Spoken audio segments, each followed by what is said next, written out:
చివరి 6 నిమిషాలు మాత్రమే.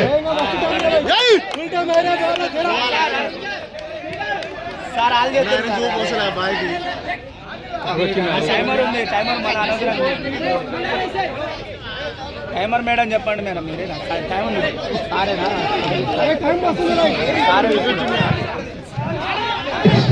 దశవతరంగా జరుగుతుంది. నరాలతో ఉత్కంఠతో రుణాలు వాళ్ళు చిప్పటి వాళ్ళు ఎదురు చూస్తున్నారు.